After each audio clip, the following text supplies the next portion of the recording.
They keep us from going adrift, and no one wants to be up the creek without one. Paddles have been around so long, no one knows who invented them or when. But there's no question they've evolved. Made with sophisticated craftsmanship, today's wooden paddles really go the nautical mile.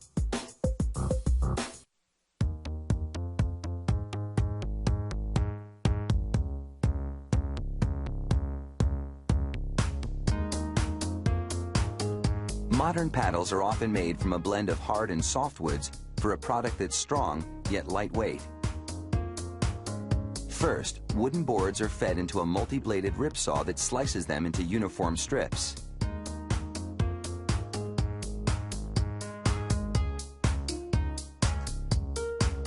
Each strip has a flat, smooth joint on the side. Glue is rolled onto those flat joints, and then the strips are pressed together.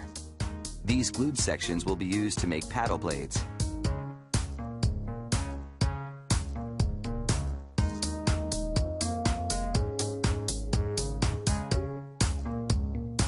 Over at another station, workers are creating the paddle shafts, 2 at a time.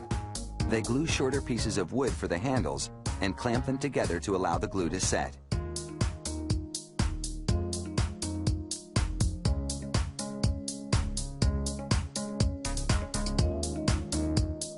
The blade chunks are arranged in a much bigger clamp.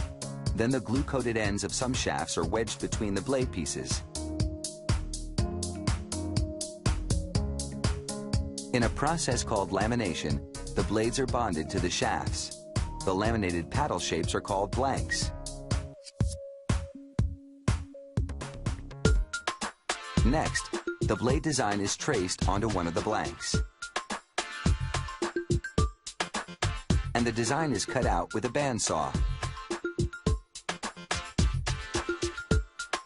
Laminated wood doesn't warp easily. This allows the factory to produce wider blades which give the canoer more power through the water. But paddles cut from a single piece of wood have a more traditional look and feel, and some canoers prefer them. These narrower paddles are made with cherry wood.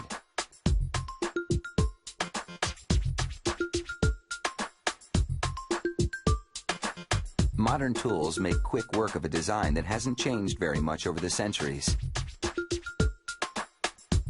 In no time, a basic paddle has been carved from a single piece of wood. Next, the edges are rounded off with a large router. It shapes and contours the paddle to its final dimensions and gives it a smooth finish. In just minutes, that chunky-looking piece of wood is transformed into a sleek traditional paddle.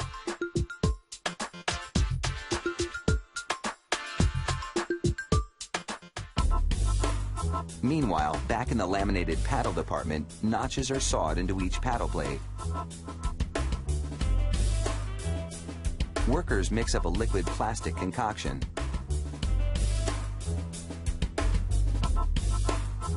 Then pour it into the slots to harden. The plastic gives the paddle tip some extra protection against rocks and other obstacles in the water.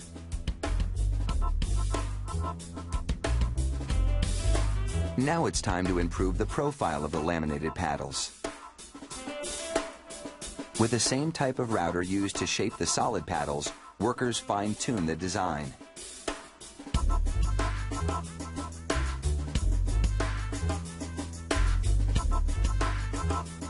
Both types of paddles then get a heavy sanding. The final touch is to taper each paddle head so that it's much thinner at the tip.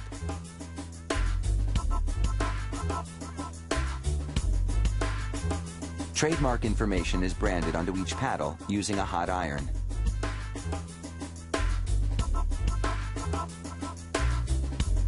Then it's time for the paddles to take a dip in a tank of varnish that contains a sunblock. The varnish both protects the wood and enhances its natural beauty. The paddles are suspended on an overhead conveyor to dry. And soon, they'll be on their way to a waterway near you.